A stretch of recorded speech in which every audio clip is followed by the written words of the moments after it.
Do you remember when Marcia Brady broke her nose and John Travolta was stuck in that plastic bubble? Then you should check out the Pop Culture Preservation Society, the podcast for people born in the big wheel generation who had no limits on their screen time and learned about making love from AM radio. We believe our Gen X childhoods gave us unforgettable songs, stories, characters, and images. And if we don't talk about them, they'll disappear, like Marshall, Will, and Holly on a routine expedition. We have almost 200 episodes preserving the cultural nuggets of our Gen X childhoods, from the Bee Gees and Barry Manilow to the Brady Bunch and Battle of the Network Stars. Every episode is packed with the shows you watched, the songs you listened to, the books you read, and even the posters on your wall. Remember this guy? Hi, this is Sean Cassidy, and you are listening to the Pop Culture Preservation Society. Were you Team Sean or Team Leif? It doesn't matter, because all Gen X childhoods are welcome here, and that's exactly what you'll find when you listen to the Pop Culture Preservation Society on your favorite podcasting app. I'm Carolyn. I'm Kristen. And I'm Michelle, and we are your pop culture preservationists.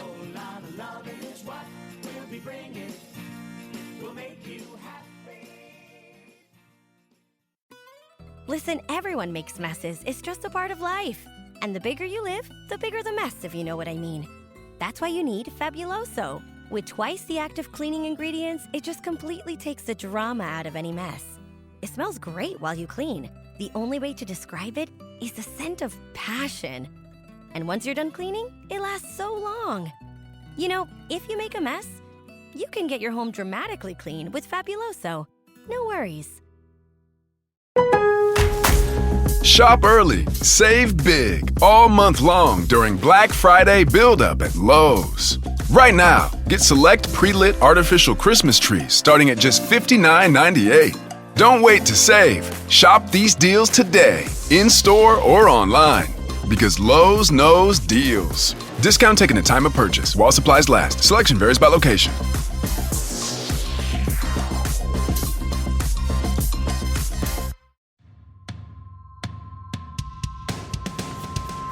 Welcome to Uncluttered and Unfiltered, the podcast urging you to let it go and don't look back, with nationally acclaimed professional organizer Christine Stone and self-proclaimed hot damn mess radio and TV personality Eden Kendall.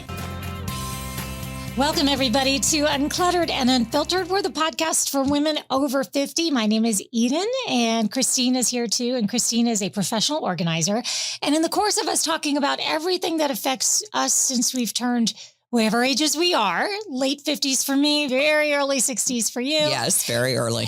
But because you are an organizer and because I've been asking for your help so much, people are telling us that just by listening to this podcast, they're getting a little more organized every single time. Which brings a smile to my face. I know, that makes you so happy. We like to talk about things, though, that are unique to being our age. And one thing that is unique, and it may not be a situation that you or everyone you know is in, but sustaining a very long-term relationship. Yes. We are not experts. We count ourselves as lucky as anything else. And we recognize that if you're listening right now, you may either be single again, in a rocky relationship. And so we get, this isn't going to hit everybody where they live, but we wanted your opinions, and we're going to get to your opinions momentarily, but about what advice would you give? Because we now are at that age too, where whether it's from a relationship that didn't work out or one that did, we are in a situation where we're being asked by the younger generation for advice. Yes. And watching The Golden Bachelorette brings up a lot of questions about marriage in general. And sustaining long-term relationships. So whether this is just a conversation starter you have with somebody who is considering getting into a long relationship, maybe you are somebody who is in one now and trying to decide whether to stay, whatever the case may be, just it is what it is. Right. We are who we are. We are two women that have been married a really long time. Certainly we are not experts. Right. But what do you think is the thing you most attribute the fact that you're still hanging on to? Well, I'll be married 36 years tomorrow, and I thought about this question a lot because, like anything in life, there's good times, there's bad times, there's hard times, there's easy times. And I think you really are in it for the long haul or you're not. And I'm not talking about if someone's being abused or an alcoholic or a drug addict. I'm talking about just two people that are like, I'm bored. The spark isn't the spark. I realized the minute we said I do, and I moved from Miami to Jacksonville, which 36 years ago was moving from the big city out to the country fields. Yeah, the sticks. I knew that it had to be worked on. You have to, because you're taking one person out of their familiar surroundings. Everybody's young, and then starts the mortgage and the children. And I don't think people realize it, especially with social media nowadays. I think that does young people a disservice because, yes, your wedding day is important, but your wedding day is not a marriage, and a wedding day doesn't make a marriage. It's one day out of a whole lifetime. And so it's really being realistic. And when you're young, thank God people are waiting longer to get married now. I do have to say that because we were both so young. You're naive too. You haven't lived life enough. So sometimes when you're younger, you're like, did I miss out? Did I do enough? Did I, and you start to second guess and you think in your mind, I don't know about you, well, shouldn't this be like a fairy tale? Correct. And it just isn't. Real life takes over. Things that you never expected ever in a million years happen. And then you have to deal with those things. And you either do it as a partnership or you don't. And I have a lot of friends who have been married more than once. And they'll see me and they'll say, I really wished I would have stayed with the father of my children, because now that we're older and we're having grandkids, it wasn't bad enough for us to not be married. Mm-hmm. I think we were just both bored. And it's hard to know because nobody has a crystal ball or a time machine to go back in time and see which path would have been the happiest for everyone involved. Right. I always go back to number one is choose wisely. Yes. And obviously, the first step of any long-term, sustainable relationship is you've made a good choice right out of the gate. The person you're choosing for the long-term reasons. I always joke with my husband, and we talk about how the day I knew for sure I wanted to marry him, he was installing a ceiling fan for a friend of mine at her apartment. And I looked up and I was like, the guy your friend can call to come over, he's a guy, he's handy, he's willing to help a friend. There are all these things that I recognize while he's up on that ladder. And I wasn't seeing him a week down the road, a year down the road. I was seeing this is a guy who I could have a house with, who down the road is going to take care of things. And I don't have to always pick up a phone to call somebody. And I think when you have those kinds of little pieces of it fall into your choices, it's obviously helpful because it's something that is long-term. If you're basing it on, he's great looking, right, forget it. That's going to pass. Well, they lose their hair. Yeah. They gain a little bit of weight, whatever it is, as do we. And so he may have a full head of hair at 26, but when he's 62, he may be balding or losing hair. So you don't go just on looks. That's one thing I can say for sure. The sexual chemistry part of it, the mutual attraction, there are going to be times if you were side by side on a graph through your life where you're going to have what they call a glow up and you're going to be looking amazing, right. Then they're going to pass you and they're going to look amazing. Right. And you're going to look like crap and they're going to. Right. So that piece of it, you can't even look at that. You can't even go by that because obviously people pair up based on attraction at the start, but that kind of thing doesn't sustain itself the way that it could. We're not in Hollywood. Doesn't. No, and also now that we're at a certain age, you're in your late 50s, I'm in my sex also, it's important, but it's not like it was when you were young because there are so many other things you're dealing with. Elderly parents, your kids are older, you have grandkids, you're still working. There's so many other things. And also with menopause comes your whole body shifts and changes. And when you're young, you don't even think about it. And so that's why I'm saying a lot of times people don't look at perimenopause, and menopause is something that's going to put them in a totally different emotional place, physical space. So that's what happens when you've been married a long time. Everything shifts and changes as you go. You morph into something different. And if you can recognize the fact that you're going to go through changes, even hobbies, yes, things you like to do on the weekends, maybe you guys will come together on some hobbies and drift apart on others. Right. Maybe in both of our cases, we have husbands that golf and neither of us have any interest in that. So right. It's just a balance, a regular ongoing reassessment of how you're going to spend time together. If right now, this is how many weekends we're hanging out together versus how many weekends we're hanging out apart, that may not always be the case. Right. I might meet a group of lady friends that want to go do something on a regular basis. It's a new hobby for me, and that gives him free time to go golf more. Yes. But if I'm hanging on, well, we didn't used to do it. Right. That makes it very difficult. And I think that's what's really harmful the longer you're married is, used to be is not going to solve anything. Mm-hmm. And I think open communication as you've been married longer as well, too, because women, like I said, shift, and men have menopause. Things shift for them, and they don't like to talk about it the way women do. So they keep a lot inside, and then you deal with health issues. Some people start to have their own health issues or deaths in the family. You're dealing with so many more things as you get older that you really see what your priorities are in life. The older you get versus when you're newly young and you have little kids. And of course, it's going to be stressful when you have young children. The lack of sleep alone almost did me in. There are stressors in every phase of your life. We asked you guys over on our Ladies Only Uncluttered and Unfiltered Facebook page, which please do take a moment and join. It's a private group, but we'll let you right in. And we asked you, the way we phrased this was, just to make it really simple, was what advice would you have for a newlywed as far as sustaining a long-term relationship? Now, this advice could come from a place of not having success in a relationship, because some of the best advice you can get sometimes is from somebody who made a mistake and is willing to share the wisdom they picked up along the way. Erica said, I love this. Do you want to be right or do you want to be married? She said that is a Dr. Phil thing. And it's so true. Compromise is king.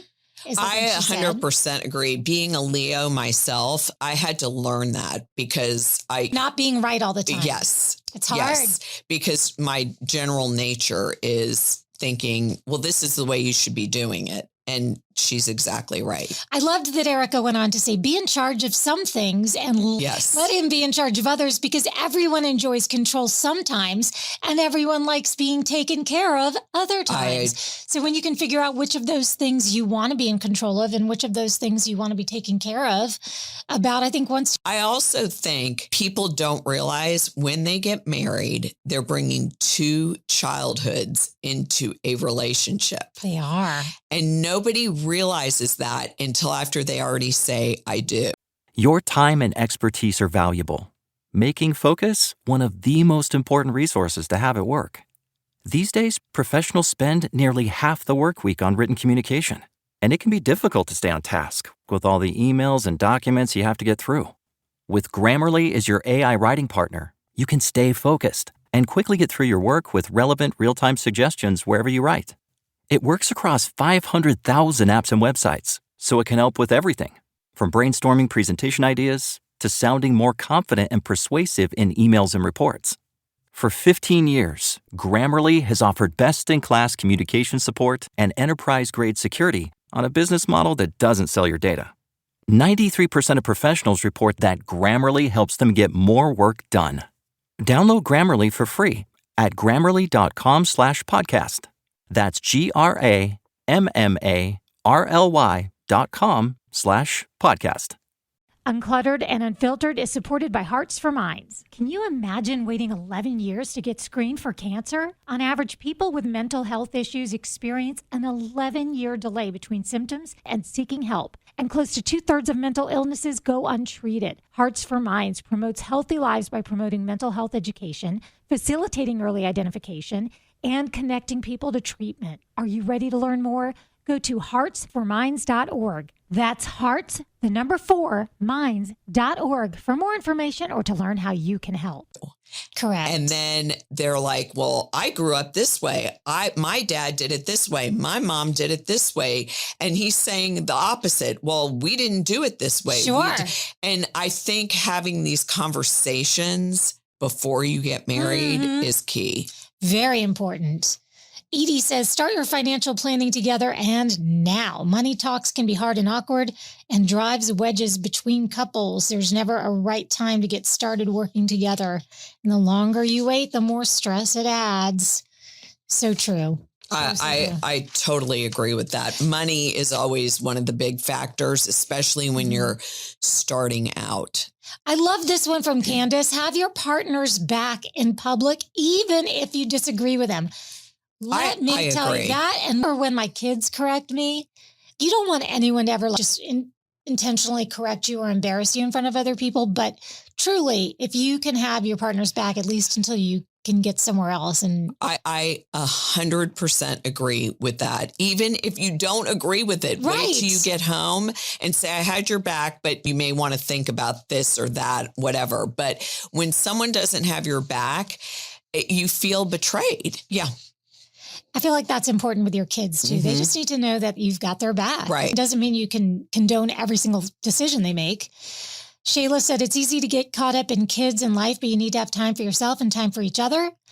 Both people need their own interest and friends, and doing things together is important, but you also need to have your own things as well. It's about balance. I feel like we have a bunch of really knowledgeable ladies stoling out some really amazing nuggets. I do think for women, especially, it's so important to keep your own life, because as your kids grow older and leave the nest, if you've relied totally on one other person, I just think that sets you up for a lot of depression as well. Judy says, put God first.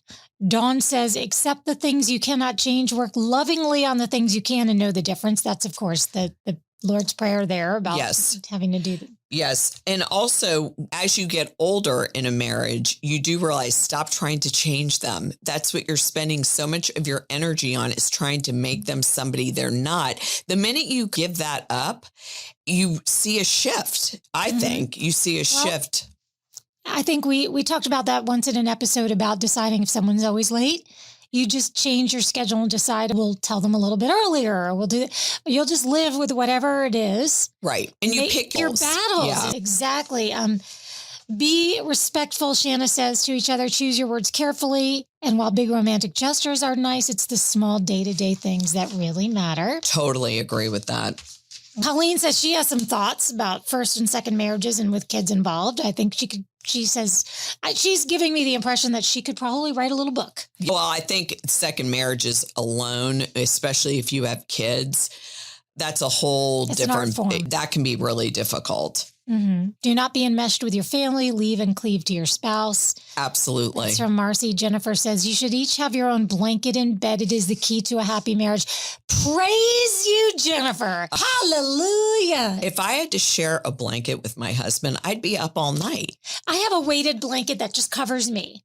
And then we have a blanket that covers the whole bed. He doesn't have his own blanket, but I've got to have mine. Oh, we each have our own blankets. And even when we go to a hotel, I ask at the front desk for a separate blanket. Do you really? Yeah, I have to. There's something about it. I have to have my own blanket if I'm going to sleep. So young and in love, listen, if you hear nothing else we ever say. Right. Have your own blanket in your bed. It'll cause a lot of harmony. Holly says, never stop communicating. Just because you have a license, Lisa says, it doesn't give you the right to control each other. Be your own person. Marriage is give and take. It's funny how when we're reading all of these, and they just go on and on, I feel like we could direct you to this, and we could probably print a manual from all of these great pieces of input. I've got to shout out to Rita. Rita's actually a friend of mine, and she turned 80 this year. And Rita says, after 61 years, I think the best advice that I was given by my parents is never go to bed angry, talk it through, get it all out, kiss and make up before you go to sleep. I think that's great. But I feel that sometimes you need to go to bed angry and get a good night's sleep. It really clears your head and you wake up feeling totally different than you did the night before. When people are angry, they say things they don't mean. And sometimes you can't take back those words. So sometimes you can just in a nice way, say, I just need to go to sleep. And when we wake up, we can revisit this, because sometimes you just need to clear your head before you speak. So the old adage, never go to bed angry. I don't believe that. You don't believe No, I don't. I think that you need to really take a deep breath sometimes before you speak, because you will say things you regret. And it's never, sometimes people say things so hurtful that you just can't get over them. I can't disagree with you there, because I tend to really calm down over a good night's sleep. Me too. While you were saying that, I was trying to think of, because I do think in a lot of instances that could be a really good idea. Maybe even back in the day when everybody was working regular hours and the kids were going from school. You don't want to end a busy day that's going to start a busy morning, still dealing with fights from the night before. But for the most part, I do like to let things rest. Because when you get a good night's sleep, you sometimes don't even feel the way you felt. You could be contributing the argument to exhaustion, not feeling heard. The kids were running around like hellions and you needed, whatever it is. When you get a good night's sleep and you're well rested, you're almost like, what was that fight about? What was it really that bad? No. Is there anything on here of all of these replies that stood out to you that you want to make sure that we get to? Because we're going to close out and ask you to add to this growing list on our Uncluttered and Unfiltered Ladies Only page. I thought they were all, honestly, excellent. I learned so much from these. What I think is, we had mentioned before, you're either married for the long haul and you have that kind of thought in your head as you go through your marriage, or else sometimes it just ends up falling apart, because there are so many hard times in a marriage and times that you don't expect. Someone gets sick, whether it's your partner, your family member, your children. And it's really, I fell in love all over with my husband the minute he held my daughter. I was in so much pain after having labor for almost a day and a half with her. The last thing I wanted to do was be like they are in a picture book holding this baby. I just was in so much pain after I had my daughter. And he just grabbed her and sat in a chair in the room and rocked her. And that's a side I never saw of my husband ever. When we got our dogs, you know what I mean? I never saw that side of my husband. Every time you see a new side, when he became a grandfather, a side I never saw that I can't even explain to you. So there are other versions of your significant other on the horizon. And if you can just suck it up and get through the phase you're in right now, sometimes it's very worth it. Yeah, get counseling. Counseling is a great thing. It's not for everybody, but if you're going through a rough time, counseling can really help a relationship because it gives you the open communication that you need. Now, having said that, if one of our friends or sisters or people find themselves in a situation where they can't stick it out and they have to do the very, very difficult thing of ending a relationship, then it's important that we're there for them. And we say it wasn't our shoes we were walking in, and there's no judgment here at all. This was just a discussion on some successful marriages and why they worked, and some maybe lessons from people who were there and it didn't quite happen the way. Well, sometimes things can't be fixed. Sometimes they just can't. And it's more than just telling the other person we're in it for good. Nobody's getting out of this. Right. Sometimes it's just really a matter of irreconcilable differences. Yes. And we believe that. So let's tell everybody all the different ways that they can be a part of this community. First of all, you've done the number one thing. That's just listening. Yes. Sharing us with one friend is so huge. It's so huge. And then also, of course, we have our Uncluttered and Unfiltered Ladies Only Facebook page, our Patreon page. If you ever wanted to just listen with no commercials or see the video that goes along with this, that's where you can find that. And in the meantime, gosh, how should we close the show? I felt like you guys did the episode for us. Well, you have to watch next week's episode. Oh my gosh, yes, we have a big treat. Or not watch, listen, but or watch, because you watch on Patreon. It's going to be a good one. It's going to be really good. We have some special guests that are joining us. We're not going to tell you who it is, but we promise you are not going to want to miss this one. Until then, whether it's just petty grievances with your significant other or something bigger, sometimes you just have to let it go. And don't look back.